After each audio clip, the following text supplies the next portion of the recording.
말씀을 가지고 우리 아이에게 믿음의 유산을 선물하라. 따라해볼까요? 우리 아이에게 믿음의 유산을 선물하라. 이와 같은 점을 함께 은혜를 나누고자 합니다. 성경의 주제를 한마디로 정의한다면 하나님의 나라에 대한 책이에요. 성경을 주제로 한다면, 성경 전체의 주제를 한 문장으로 표현한다면 그것은 바로 하나님의 나라에 대한 책인 것이죠. 어떻게 하면 하나님을 기쁘시게 할까? 하나님의 나라를 어떻게 하면 확장시킬 수 있을까? 하나님의 나라를 통해 복음이 전해지기 위해서 전도하고 선교하고 구제해야 된다. 치유와 회복의 역사가 이루어져야 된다. 이 모든 것은 하나님의 나라 확장이다 라고 기록한 책이 성경이라는 것이죠. 주님께서는 하나님의 나라를 이루시고 하나님의 나라의 모든 인류를 초대하시기를 원하십니다. 각 족속, 민족에게 땅끝까지 복음의 증인의 역할을 감당하고 그 모든 민족, 열방을 향해서 우리는 그 일을 감당해야 되는 것이죠. 하나님의 나라가 확장되는 것 가장 기뻐하시는 일입니다. 하나님 나라에 대한 기록이 바로 성경인 것이죠. 오늘 본문에 하나님의 나라가 이런 자의 것이라고 예수님은 말씀하고 계십니다. 16절 말씀을 보게 되면 이렇게 기록합니다. 예수께서 그 어린 아이들을 불러 가까이 하시고 이르시되 어린 아이들이 내게 오는 것을 용납하고 금하지 말라. 하나님의 나라가 이런 자의 것이니라. 아멘. 하나님의 나라가 이런 자의 것이래요. 네, 어린아이와 같은 자, 하나님의 나라가 이런 자의 것이다 라는 것이죠.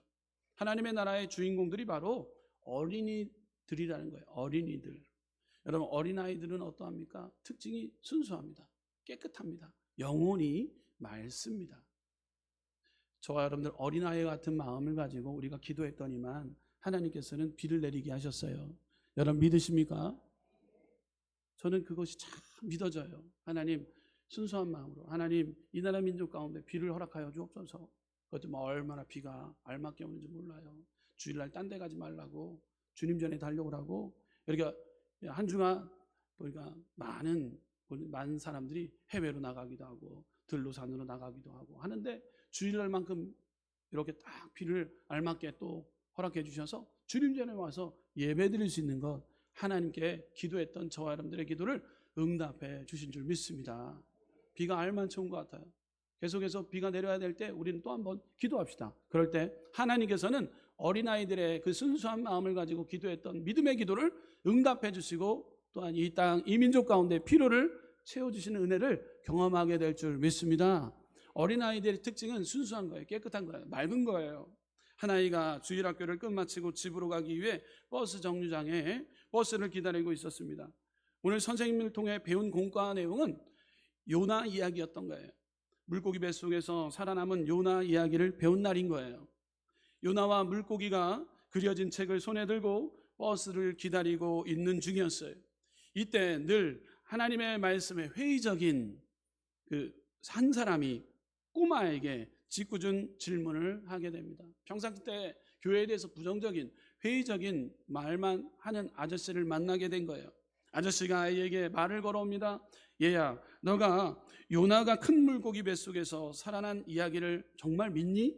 물어보는 거예요. 아이가 대답합니다. 그럼요, 하나님의 말씀이고 오늘 교회에서 배운 내용인걸요? 당차게 이야기를 합니다.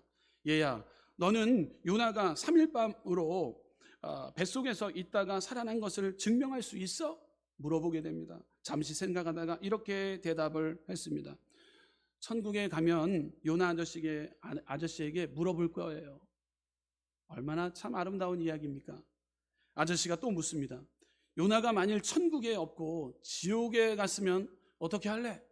회의적인 아저씨가 묻습니다. 그때 이 아이는 당차게 이야기합니다. 그러면 아저씨가 물어보세요. 아저씨가 물어보세요. 이 아이가 바로 하나님의 나라의 주인공들, 어린아이들임을 잘 밝혀주고 있는 내용인 거예요. 이 어린이는 온 세상을 가능성의 눈으로 보고 있는 반면 아저씨는 한 개의 관점을 가지고 세상을 바라보고 있다라는 거예요. 여러분, 무한한 관점, 여러분 가능성의 눈을 펼쳐서 우리는 믿음으로 믿음의 눈을 열어 오늘도 믿음의 선포가 이어질 때 하나님의 그 믿는 자들에게 하나님께서 역사해 주시고 한계점을 뛰어넘는 초월의 능력이 이 예배 시간을 통해 어린아이와 같은 믿음을 지닌 저와 여러분들 가운데 임하게 될 줄 믿습니다. 목사님, 저는 어린아이 아닌데요. 하나님이 봤을 때 여러분들 다 어린아이들이에요. 어린아이들이에요. 여러분들 순수성을 지니고 정직과 신실함을 통해 맑은 정신을 가지고 주님 전에 왔을 때 아빠, 아버지, 저 왔어요. 하나님 응답해 주세요. 하나님은 어린아이와 같은 믿음의 소유자들, 순수하고 맑고 깨끗한 믿음의 자녀들을 하나님께서는 응답해 주십니다. 주님은 이런 어린이를 앞에 세우시고 현장 교육을 하고 계시는 오늘 본문의 내용인 것이죠. 오늘 본문에 부모들이 어린아이들을 예수님께 데리고 나오는 장면입니다. 예수께서 데리고 나와서 아이들을 만져주심을 바라는 것은 축복해달라는 모습인 거예요. 우리 아이 좀 만져주세요. 예수님께 나와서 우리 아이를 좀 만져주세요. 아이들을 데리고 왔어요. 근데 보면 15절을 보게 되면 사람들이 예수께 만져주심을 바라고 자기 어린 아이를 데리고 오매, 부모의 바람이 여기 안에 다 들어 있습니다. 자녀가 잘 되는 것이 가장 잘 되는 소원이기 때문인 거예요. 자녀들 잘 되는 것 누가 뭐래도 부모님들의 다 소원인 거예요. 예수님이 이 아이를 만져줬으면 좋겠다라는 엄마의, 부모의 마음이었던 것이죠. 자, 이처럼 미래의 주인공이 될 어린아이들이 예수님을 통해 축복을 받고 인도함을 받고 예수님을 만나는 것이 믿음의 가정의 가장 큰 소원일 것입니다. 그런데 예수님과 함께 다녔던 그 제자들이 지금 이 아이들을 오게 하는 것을 금했어요. 가까이 하지 못하게 했어요. 혹여나 예수님의 옷자락이라 잡아당길까 봐 그랬는지 제자들은 오는 것을 금지했어요. 그럴 때 예수님께서 16절을 보게 되면 예수께서 그 어린아이들을 불러 가까이 하시고 이르시되 어린아이들이 내게 온 것을 용납하고 금하지 말라. 하나님의 나라가 이런 자의 것이니라 라고 이렇게 축복을 빕니다. 제자들을 꾸짖습니다. 자, 그렇다면 이렇게 자녀들이 우리의 주위 가운데 많이 있습니다. 우리는 축복을 빌어야 됩니다. 여러분, 무엇보다도 우리 순복음은 성교회 믿음의 가정에 믿음의 가문으로 이어지기 위해서는 우리가 꼭 해야 될 일이 있습니다. 믿음의 유산을 우리는 그 자녀들에게 선물해 줘야 됩니다. 자, 그러므로 우리는 첫 번째로 우리 아이에게 인격적인 예수님을 선물해야 됩니다. 따라해 볼까요? 인격적인 예수님을 선물해야 합니다. 여러분 어린이날 때 선물 사러 많이 다녔습니다. 저도 많이 다녔어요. 근데 중학교, 고등학교 이제 올라가고 대학교 학생이 되니까 이제 어디 가서 뭐 기웃기웃거리면서 선물 살 시간이 뭐 그렇게 투자하지 않아도 되겠더라고요. 아이들 키울 때 선물 사러 다녀보셨잖아요. 저만 그랬나요? 선물을 사고 함께 시간을 보내려고 노력했어요. 언젠가 근데 머리가 다 커갖고 선물 사러 가지 않아도 될 정도의 키가 크고 덩치도 크고 그랬단 말이에요. 여러분, 아이들에게 선물을 사주는 것 중요합니다. 그렇지만 더 중요한 것이 있습니다. 믿음의 유산, 인격적인 예수님을 선물로 그들에게 줘야 되는 거예요. 믿음의 부모님으로서. 본문의 부모들은 자녀들에게 예수님을 만나는 경험이 주어졌습니다. 만남이라는 것은 일생의 가장 중요한 것입니다. 인생은 만남의 축복을 받아야 되는 것이죠. 인생에 있어서 만남이 참 중요합니다. 독일의 철학자이자 작가인 한스 카로스는 이런 말을 합니다. 인생은 만남이다. 그래서 정의를 합니다. 어린아이는 좋은 부모를 만나야 됩니다. 학생은 훌륭한 스승을 만나야 됩니다. 아내는 남편을 잘 만나야 되고 남편은 아내를 잘 만나야 됩니다. 국민은 뛰어난 지도자를 잘 만나야 됩니다. 라는 주장을 했습니다. 교육 현장에 있는 인물이 되려면 인물을 만나야 된다. 좋은 인물을 만나야 되는 거예요. 그렇기 때문에 우리 좋은 부모로서 우리 자녀들에게 신앙을 잘 전수하기 위해서는 이것이 참 만남이 중요하다라는 거예요. 만남. 여러분, 만남의 형태는 어떠합니까? 예수님을 어떻게 만나야 됩니까? 우리는 육신적인 만남이 있습니다. 피상적인 만남이 있습니다. 그냥 스쳐 지나가는 것 피상적인 만남이에요. 그리고 혈족, 형제, 친척으로 만나는 것 육신적인 만남이 될 수 있습니다. 우리 지금 만남의 형태 중에 예수님과의 만남이 필요한데 예수님의 만남은 인격적인 만남이 필요하다는 거예요. 하나님의 아들과 또 죄인인 우리를 만나주시는 그 예수 그리스도를 우리가 통회하고 자복하며 용서를 구할 때 우리를 위해 몸 찢겨 마음 찢겼던 그 예수님을 믿어 의심치 않고 그분을 내 안에 인격적으로 모셔드릴 때 주님과의 인격적인 만남을 통해 우리가 변화를 내고 변화를 받아 주님의 영광을 돌리는 믿음의 삶의 환경으로 바뀌어지게 되는 것입니다. 자, 이처럼 믿음의 자녀들이 인격적인 예수님을 만나야 되는 거예요. 여러분, 성경에 예수님을 만난 인생의 바뀌어지는 모습을 쉽게 찾아볼 수 있습니다. 누가 나옵니까? 삭개오가 인격적인 예수님을 뽕나무 위에서 만났습니다. 가늠하다 잡힌 여인의 모습 가운데서도 가늠의 현장에 잡힌 그 여인이 인격적인 예수님을 만났습니다. 수가상 여인이 우물가에서 삶의 회의를 느끼고 있던 차에 주님을 인격적으로 만나게 됩니다. 주님은 우리 가운데 친히 찾아와 주셔서 인격적인 만남을 원하시고 계시는 분이세요. 저 여러분, 인격적인 예수님을 믿음의 자녀들에게 만날 수 있는 그 축복이 여러분들의 입술을 통해서, 복음을 통해서 전해져야 될 줄 믿습니다. 여러분, 신앙교육이 참 중요합니다. 가정 안에서의 신앙교육이 참 중요해요. 여러분, 두 손을 모으며 기도하는 부모님들의 기도를 그냥 보고 있는 거예요. 자녀들은 그대로 따라가게 되는 거예요. 우리 아버지 어머니가 기도하는 어머니 아버지의 모습을 보고 자란 자녀들은요, 그렇게 기도하고 또 성경 보고 말씀 보고 예배를 등한히 생각하지 않고 하나님 앞에 온전히 찬양하고, 이 모습, 신앙의 교육, 인격적인 예수님을 그대로 우리 만남의 축복을 이어받은 그 가정의 부모를 통해 우리 자녀들은 신앙의 또한 그 교육이 자연스럽게 이루어지게 되는 것이죠. 신앙교육이 참 중요한 것입니다. 식기도를 드리는 저번 주에 저희 집에 사택에 6살짜리 꼬마아이가 찾아와서 함께 식사를 하는 시간을 갖게 되었어요. 함께 식사를 하는데 제가 목사로서 우리 아이들 앞에서 제가 기도해야 될까 해서 이제 기도를 하려고 기도하자 했어요. 근데 그 꼬마아이 6살짜리가 자기가 기도하겠다라는 거예요. 얼마나 이쁜지 몰라요. 6살짜리인데. 그렇지만 한참을 머뭇거립니다. 끝까지 기다려줬어요. 이 아이가 어떤 말을 할까? 6살짜리의 기도가 저를 은혜받게 했어요. 두 손을 모읍니다. 모두니만 이렇게 기도합니다. 따뜻한 밥을 먹으니 주님, 따뜻한 마음을 먹게 하여 주옵소서. 예수님의 이름으로 기도합니다. 얼마나 이쁜 기도입니까? 여러분들 6살짜리 기도예요.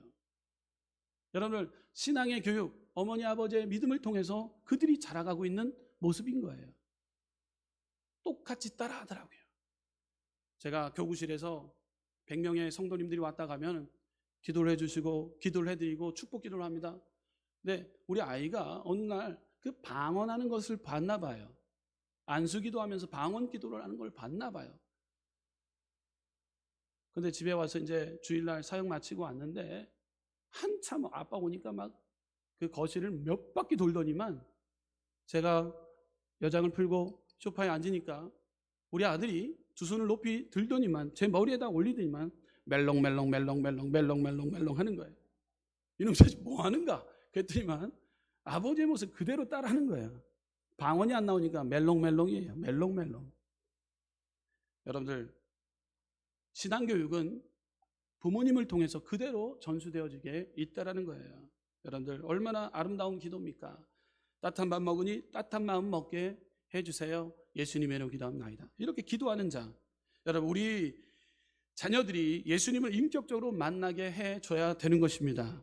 그 아이들이 회개하여 하나님의 자녀가 되어서 하나님의 축복을 받아야 되는 것이죠. 우리가 만난 예수님을 아이들에게 선물하는 것은 어떨까요? 여러분, 예수님의 사랑을 받아보니 너무 좋지 않나요? 여러분들 사랑 받아보니 사랑을 여러분 깨닫게 되니 얼마나 좋은가요? 예수님의 사랑을 체험했기에 얼마나 좋은가요? 여러분, 이것을 우리는 우리 자녀들에게 남겨줘야 된다는 것이죠. 그분의 사랑을 자녀에게 믿음의 유산을 선물로 우리는 남겨줘야 된다는 거예요. 여러분, 믿음의 유산 예수님을 우리는 자녀들에게 선물하시기를 주님의 이름으로 축원합니다. 계속 두 번째로, 우리 아이들은 예수님을 만나서 가르침을 받아야 됩니다. 따라해 보겠습니다. 우리 아이들은 예수님을 만나서 가르침을 받아야 됩니다. 하나님의 인도함을 받아야 되는 거예요. 여러분들, 우리가 살아가면서 세 가지의 교육을 받게 되는데요. 지성교육, 두 번째는 인성교육, 세 번째는 신앙교육이에요. 여러분, 지성교육을 받게 되면 배움은 힘이다라는 베이컨의 말처럼 우리가 세상을 사는 동안에 세상의 지식도 열심히 배워야 합니다. 그래야 성공합니다. 요즘 부모들이 자녀들에게 공부를 많이 하라고 말을 합니다. 공부를 잘해서 좋은 대학교를 가라고 합니다. 이런 유머가 있어요. 이런 유머 있습니다. 어느 부모가 아들을 낳았습니다. 세계적으로 유명하고 똑똑한 아이가 되라고 아인슈타인 우유를 먹여 키웠습니다.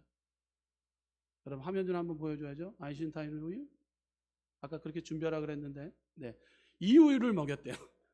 네, 세계적으로 유명하기 위해서 아인슈타인 우유를 먹이라고, 이렇게 먹이려고 먹였답니다. 세계적으로 유명하고 똑똑한 우리 아인슈타인 우유를 먹였습니다. 그런데 초등학교를 다니는데 영 세계적인 인물이 못 될 것 같아서 서울대 가라고 서울대 우유를 서울 우유를로 바꿨다고 합니다. 계속해서 바꿔줘야죠. 서울 우유로 바뀌었습니다. 그런데 요놈이 중학교를 가니 서울대도 뭐 가기 힘들어 보이는 거예요. 그래서 한 단계 낮춰서 연세 우유를 바꿨다고 합니다. 그런데 실력이 턱도 없어 마음을 비우고 좀 더 낮춰서 건국대를 가라고 건국 우유를 바꿨다고 합니다. 고등학생이 되니 건국대도 못 갈 것 같아서 또 우유를 바꿨다고 합니다. 무슨 우유로 바뀌었을까요? 아닌데, 저거 아닌데. 저지방 우유예요. 저지방 우유로 바뀌었다고 합니다. 이 이야기를 친구에게 했더니 그 친구는 매일 우유를 마시게 했답니다. 왜냐하면 매일 학교에 빠지지 말라고. 네, 매일 우유를 줬다고 합니다. 자녀에게 있어서 지성교육이 참 중요합니다. 성공시키기 위해서 이게 참 중요합니다. 그래서 부모 입장에서 얼마나 가방이 무거워졌는지 몰라요. 예전에 보면은 가방이 간단했던 것 같았는데 가방이 2배, 3배로 늘었어요.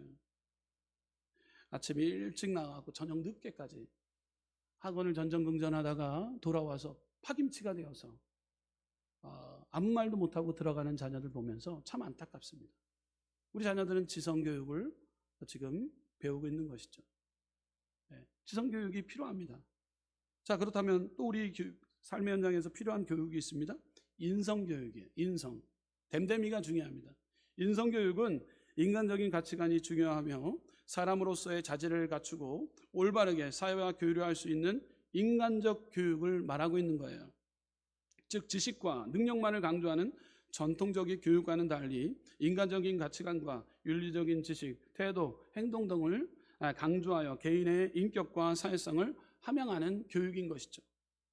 특별히 인성교육은 면접관들이 이렇게 본다고 합니다. 인성, 이 사람이 댐댐이를 보는 것이죠. 지성도 필요하지만 인성이 더 중요하다고 대기업 인사들을 담당하는 분들과 이야기를 한 적이 있습니다. 우리는 가정에서, 학교에서, 공동체에서 인성교육을 받게 되는 것이죠. 선생님들이 학생 기록부를 기록합니다. 인성에 대한 부분을 기록합니다. 대학 입학 정원 시 상당히 큰 비중을 차지하게 됩니다. 인성교육이 참 중요합니다. 그래서 하버드, MIT에서 학사 입학 사정관을 지냈던 그 엔젤라 엄스라는 그 하버드를 들어가려면 또 MIT를 들어가게 되려면 공부의 스펙을 뛰어넘어서 열정과 헌신 그리고 리더십 등의 인성 덕목이 있어야 한다라고 강조를 합니다. 그 때문에 하버드에 진학하기 위해서는 학업 성적보다 자원봉사와 동아리 활동 등이 더 중요하다라고, 학생부 기록이 중요하다라고 가르친다고 합니다. 여러분, 인성교육이 얼마나 중요합니까? 여러분, 인성이 문제야 해서 잘 올라가던 것도 한 번에 추락하는 경우를 보게 되는데 인성의 문제 때문인 것이죠. 계속해서 우리의 교육 가운데 지성교육과 인성교육이 있습니다. 세 번째, 제일 중요한 것이 있습니다. 그것은 바로 신앙교육입니다. 따라해볼까요? 신앙교육입니다. 아멘. 우리가 중요한 것, 챙겨야 될 것, 신앙교육이에요. 여러분, 스웨덴의 발명가인 알프레드 로벨, 의해 제정된 로벨상은 1년에 한 번에 인류에게 가장 큰 기여를 한 인물에게 주어지는 상이에요. 로벨상. 로벨상은 5개 분야입니다. 평화, 문학, 물리학, 화학, 생리학. 이렇게 5개 분야를 통해서 인물들을 선정하는 거예요. 1년에 한 번씩. 근데 2021년도에 조사에 따르면 총 975명 중에 28개 단체 609회에 수여가 되었는데, 특별히 가장 많이 배출한 나라 손꼽아서 10 나라를 한번 조사를 해봤어요. 근데 10위는 공동으로 네덜란드와 오스트리아예요. 네덜란드와 오스트리아. 몇 명을 배출했냐면 22명. 2021년도에 그 자료입니다. 9위를 차지한 스위스는 27명. 여러분들 놀랍게도 7위를 차지한 나라가 있는데요. 그 나라는 어떤 나라냐면 일본이에요. 일본은 29명이에요. 또 공동으로 5위를 공동으로 차지했는데요. 러시아와 스웨덴이에요. 3위는 독일 111명, 2위는 영국 138명, 1위는 단연 어딜까요? 이스라엘? 예. 미국. 예, 미국이에요. 여러분, 이 나라를 통틀어서 그렇다면 우리나라는 어떻게 됐을까요? 우리나라 누가 받았나요? 예, 김대중 전 대통령. 예, 고 김대중 전 대통령께서 노벨상을 2000년도에 받게 되었습니다. 대단한 일이죠. 우리나라에서도 한 명이 나왔어요. 좀 더 나왔으면 좋겠는데, 우리 아까 교회학교에서 설교할 때 우리 교회학교 아이들에게 노벨상도 받기를 축복한다라고 기도를 해줬어요. 노벨상도 나오게 될 줄 믿습니다. 더 많은 사람이 나오게 될 줄 믿어요. 자, 이렇게 10위 동안 차지하는 10나라, 이 나라를 분석해 보니까 민족학적으로 분류를 하게 되었어요. 어떤 민족이 가장 많은가? 단연 많은, 아까 여러분들이 말하려고 했던 이스라엘, 유대인들이 가장 많은 수상자를 차지하고 있다는 사실입니다. 여러분, 유대인들은 80억 인구 중에 몇 프로를 차지하고 있냐면 0.2%예요. 상당히 적은 숫자예요. 0.2% 미만의 이 소수의 인원 80억 인구 중에 0.2% 차지하는 자들이 보게 되면 전 세계에 흩어져서 노벨상도 받고 지도자 역할을 감당하는데 꽤 많은 영향력을 발휘하고 있는데, 노벨 수상자의 몇 프로냐면 20%를 차지하고 있다는 거예요. 그러니까 어마어마한 숫자입니다. 여러분, 이스라엘 민족은요, 참고로 우리나라보다 IQ, 지적인 수준이 더 낮아요. 14%나 뒤져요. 여러분, 우리가 더 IQ가 높습니다. 얼굴이 발그레해지는 분들이 많아지는 것 같아요. 네. 네. 우리 한국 사람들보다 이스라엘 민족이 더 낮다라는 거예요. IQ가. 여러분, 이스라엘의 모든 학교는 국공립입니다. 사립이 없습니다. 가정을 벗어나면 공교육이 시작이 됩니다. 유치원 교육에서 중학교 1학년 과정까지 지식 교육은 하나도 없습니다. 그들은 지식보다 지혜를 길러내는 질문형 교육으로 승부를 겁니다. 그리고 그들은 쉐마 교육, 성경, 신명기 6장 6절에서 7절 말씀을 모토로 삼습니다. 쉐마 교육. 미간에다 붙이기도 하고요, 손에다 붙이기도 하고요, 그리고 주머니에다 갖고 다니기도 하는데 그 성경 말씀을 외우고 다닙니다. 그 성경 말씀 대표적으로 쉐마 교육, 그 성경 구절, 대표적 성경 구절이 신명기 6장 6절에서 7절 말씀인데, 우리 다 함께 한 목소리로 봉독하겠습니다. 오늘 내가 내게 명하는 이 말씀을 너희 마음에 새기고 내 자녀에게 부지런히 가르치며 집에 앉을 때든지 길을 갈 때든지 누워있을 때든지 일어날 때든지 이 말씀을 강론할 것이며. 아멘. 성경 기초로 하여 자녀를 양육하고 있는 유대인의 교육 방법을 우리는 꼭 배워야 됩니다. 여러분, 하나님의 말씀을 가리킬 때 우리 자녀는 그 말씀을 가지고 우리 세상을 향해 나가는 거예요. 세계 모든 민족 가운데 가장 뛰어남의 복이 하나님의 말씀을 지켜갈 때 들어와도 복을 받고 나가도 복을 받고 성읍에도 복을 받고 떡반죽에 복을 받고 모든 일터에도 복을 받고 세계 모든 민족 가운데 하나님의 말씀을 지켜 행할 때 이 말씀을 마음에 새겨서 또 미간에 붙이기도 하고 주머니에 갖고 다니기도 하고 손목에 붙이기도 한다는 거예요. 이 말씀 여러분들 얼마나 중요합니까? 여러분의 말씀을 사모하고 여러분의 말씀을 가정 안에서도 소리내어서 읽을 때 여러분들을 통해서 자녀들이 성령의 가르침을 받아 하나님께서 쓰임받는 복된 가정으로 여러분의 가정을 인도해 주실 줄 믿습니다. 자녀는 신앙으로 키우는 것이에요. 여러분들 디모데가 신앙이 좋은 이유는 어머니 유니게 때문이에요. 유니게 때문입니다. 어머니 유니게가 신앙이 좋은 이유는 외할머니 로이스 때문인 것이죠. 여러분 모세가 하나님이 쓰시는 훌륭한 사람이 된 것은 어머니 요게벳 신앙 때문인 거예요. 사무엘이 대선지자가 된 것은 어머니 한나 때문인 것이죠. 이삭이 하나님의 축복을 받고 성공한 것이 바로 어머니 사라의 신앙 때문인 것이죠. 여러분 한국의 유명한 신앙인들도 어머니의 신앙 때문에 건강하게 성장하게 된 것이죠. 말씀을 준비하며 저희 어머니도 한번 생각해 봤어요. 저희 아버지도 생각해 봤어요. 저희 아버지는요 상당히 술을 좋아하시는 분이셨습니다. 그런데 지금 생각해 보면 술을 좋아했던 이유가 술에 빠졌던 이유를 알게 되니까요 다 이해하게 되고 사랑스러워 보여요. 여러분들 근데 하나님 말씀 안에 어머니도 아버지도 이해하게 되었어요. 성경 안에 자라다니까 그것을 다 이해하게 되더라고요. 제가 전도사 시절 때 아침에 일찍 출근하고자 가방 싸갖고 나오면 어머니는 저보다 일찍 일어나셔서 책상을 펴놓고 하나님의 말씀을 읊조리고 기도하시고 그리고 한 글자 한 글자 써 내려가는 것을 보았어요. 똑똑히 보았어요. 그리고 너를 위해서 기도한다라는 거예요. 어머니의 신앙교육을 통해서 부족하지만 그 신앙을 통해서 보게 되었어요.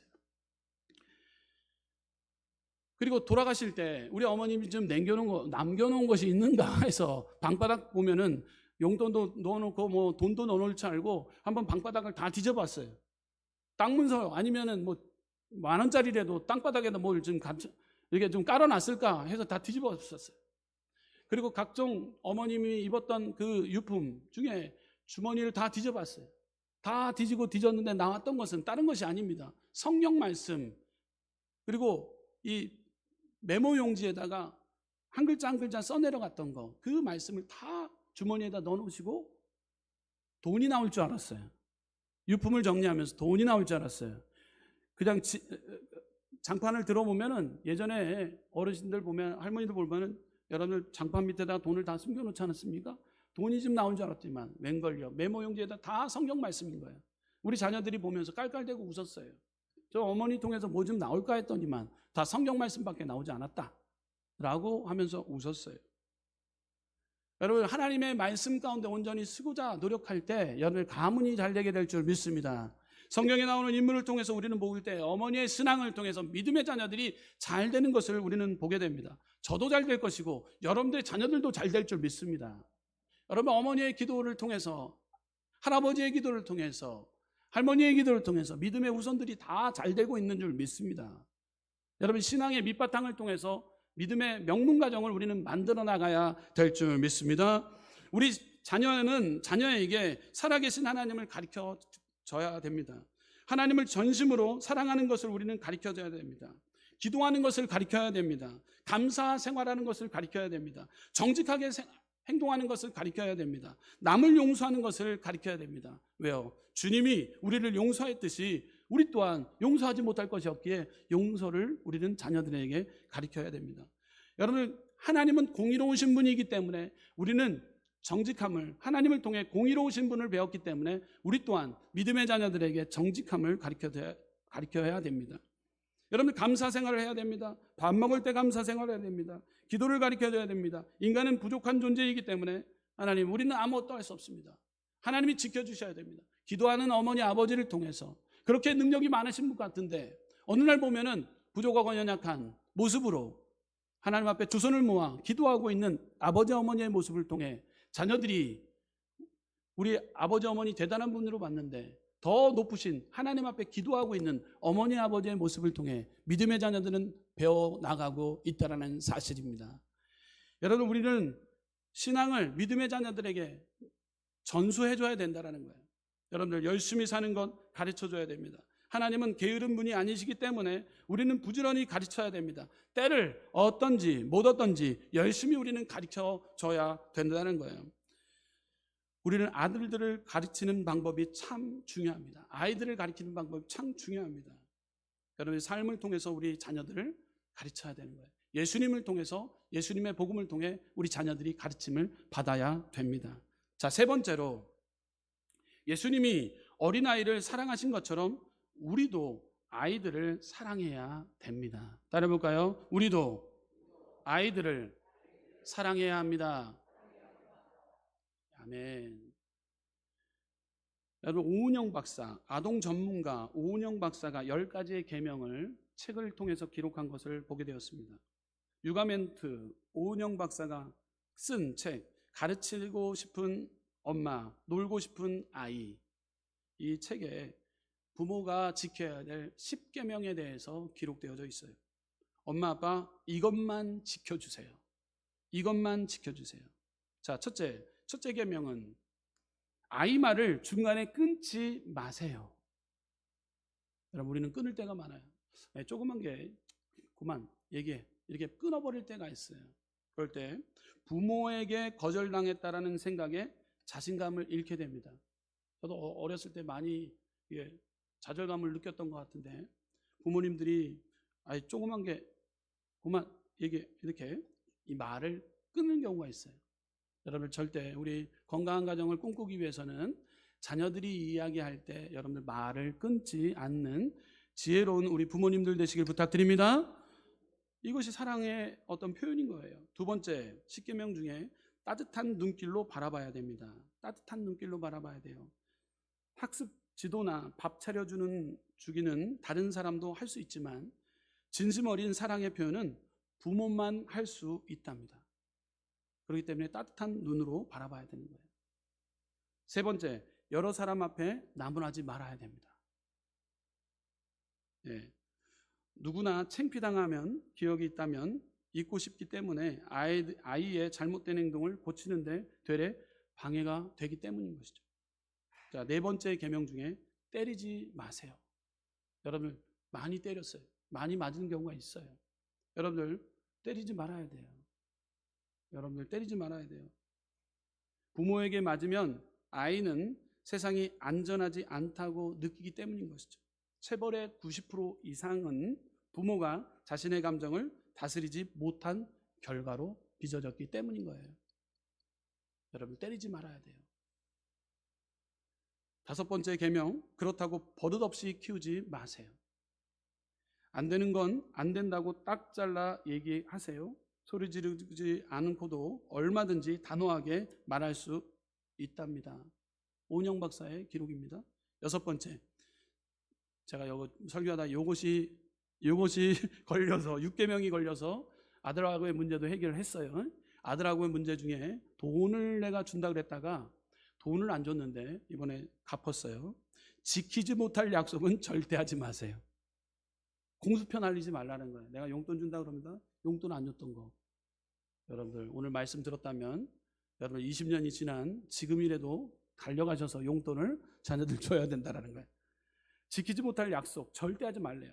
사실이 아닌 말로 그 순간 모면하려 하면 아이는 부모를 믿지 못하게 됩니다. 일곱 번째 계명, 아이가 할 수 있는 일을 대신 해주지 마세요.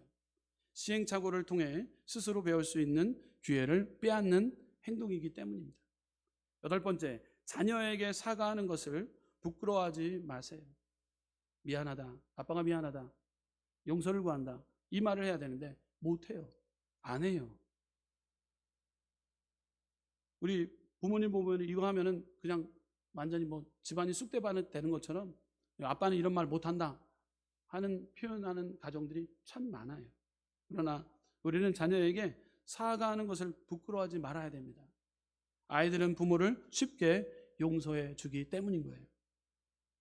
아홉 번째 계명은 아이가 엄마 아빠 정말 미워 라고 화낼 때 너무 속상해하거나 같이 화내지 마세요.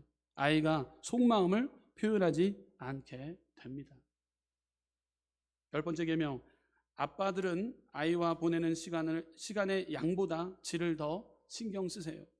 일주일에 한 번 놀더라도 진심으로 아이를 이해하고 공감하는 게 훨씬 중요합니다. 여러분, 10가지의 재앙, 10가지의 계명, 이 계명을 통해서 우리는 깨닫는 것이 많습니다. 여러분, 우리가 지금 다 양육을 다 끝났다라고 생각하지 마십시오. 여러분들이 양육해야 될 손자, 손녀가 있습니다. 여러분, 이 지혜로운 것을 우리 자녀들 앞에서도 표현해야 되는 거예요. 말을 끊지 말고 따뜻한 눈길로, 여러 사람 앞에 나무라지 말고, 때리지 말고, 그리고 지키지 못할 약속 절대 하지 말고, 이런 이 10계명, 10계명을 우리가 지키는 거예요. 그러면 건강한 가정으로 만들어지게 되는 것이죠. 예수님이 어린아이를 사랑하신 것처럼 우리도 아이들을 진정으로 사랑해야 되는 것이에요. 우리 김평태 목사님이 쓴 저서 행복한 자녀로 키우는 9가지의 사랑의 언어라는 글 내용 중에, 책 내용 중에 이런 말을 자녀들에게 자주 사용하라 권면합니다. 책 내용 중에 이런 내용입니다. 누가 뭐래도 넌 내게 가장 소중해. 그래도 난 널 사랑해. 난 널 끝까지 사랑한다. 너 때문에 얼마나 행복한지 몰라. 고마워. 엄청 기대가 된다. 넌 할 수 있어. 정말 잘했어. 너무너무 기특해. 오늘 뭐 했어? 힘든 일은 없었어? 이렇게 물어봅니다. 누가 뭐래도 난 널 믿어. 그래도 괜찮아. 다음에 잘하면 되지. 공부도 좋지만 더 소중한 게 있단다 라고 자녀들을 격려하는 그 언어, 이것이 참 중요하다는 거예요. 여러분, 양파를 실험한 1학년 7반 학생들의 그 영상을 본 적이 있는데요. 1학년 7반 학생들이 양파를 가지고 실험을 했어요. 한쪽의 양파는 부정의 언어를 써놨어요. 싫어, 안 된다, 못한다. 넌 왜 이렇게 생긴 거야? 다른 한쪽의 양파에게는 긍정의 말을 표현하라 그랬어요. 넌 할 수 있어. 넌 잘생겼어. 넌 이 세상에 하나님께서 너에게 축복을 허락해 주실 거야. 이렇게 축복의 언어를 선포했어요. 1개월이 지납니다. 2개월이 지납니다. 확연히 다른 모습의 양파의 모습을 보게 되는데, 축복의 언어의 양파는 무럭무럭 잘 자라갔지만 이 부정의 언어를 사용한 그 양파는요, 완전 쪼그라들었어요. 안 되는 거예요. 안 커지는 거예요. 싹도 키우지 않는 거예요. 싹을 키워내지 못하는 거예요. 여러분, 언어가 얼마나 중요합니까? 여러분, 우리가 살아가는 데 있어서 언어를 통해서 죽이고 사는 권세가 있습니다. 여러분, 어떤 언어를 여러분들 자녀를 통해서 사용하고 있습니까? 여러분들, 긍정과 소망의 언어를, 우리는 칭찬의 언어를 우리는 자녀들에게 표현할 때, 가정에 우리는 사랑을 우리 자녀들에게 표현할 때 가정이 회복되어지고 가정이 잘 되는 것을 우리는 체험하게 될 줄 믿습니다. 우리 예수님 믿는 사람은 자녀들에게 너는 하나님의 자녀야. 예수님이 너를 사랑해. 하나님이 널 축복하실 거야. 하나님이 너를 훌륭한 사람으로 만드실 거야. 이렇게 축복의 언어를 믿음의 자녀들에게, 우리 손자, 손녀에게 사용해야 될 줄 믿습니다. 여러분, 손자, 손녀뿐만 아니라 남의 자녀들 가운데도 사용해야 돼요. 남의 자녀들에게. 내 친구 그 엄마 보면 꼭 평생 생각나. 왜 그 친구는 꼭 저에게 일을 시켰는지 몰라요. 엄마가 그 집에 놀러 가면은 부정의 언어만 해. 그 이웃 주변에 왜 그런 평생 저에게 있어서 상처를 주었는지 몰라. 그 아줌마는. 여러분, 어떤 아저씨가 되겠어요? 여러분 주변의 이웃들에게 어떤 영향을 끼치겠냐라는 거예요. 우리 잘 된다. 하나님이 너에게 축복을 주셨기 때문에 잘 될 것이다. 너는 하나님이 복을 주셨기 때문에 특별하단다. 너는 건강하단다. 하나님이 널 지켜주신단다. 이렇게 긍정의 언어, 사랑의 언어를 우리 주변에, 우리 교회 학교 아이들에게 표현해야 될 줄 믿습니다. 교회 왔는데 기껏 한다는 성도님들 통해서 상처받아서 교회 떠나간 사람이 얼마나 많은지 몰라요. 와서 상처받고 평생 가는 사람도 많아요. 평생. 그렇기 때문에 언어 하나를 가지고 우리가 어린이 주의를 통해서 우리 어린아이와 같은 이 순수성을 가지고 우리 아이들을 축복하며 나아갈 때 가정이 잘 되고 공동체가 잘 되고 여러 믿음의 자녀 후손들이 잘 되는 축복을 우리는 받아 누리게 될 줄 믿습니다. 결론입니다. 어린이 주일입니다. 저출산으로 인해서 어린이들이 줄어들고 있습니다. 사교육으로 인하여 아이들의 심성이 피폐해지고 있습니다. 어린아이들은 미래의 꿈나무입니다. 잘 길러야 합니다. 이 아이들 중에 장래 이 나라를 인도할 지도자가 나오고 하나님의 일꾼이 나올 것입니다. 우리가 우리의 자녀와 손주, 손녀에게 예수님을 만나게 해주고 예수님의 말씀을 가르쳐주고 예수님처럼 사랑할 때 이 아이들이 하나님의 축복을 받아 미래의 큰 일꾼이 되기를 주님의 이름으로 축원합니다. 기도하겠습니다. 좋으신 하나님 감사합니다. 오늘 어린이 주일을 통해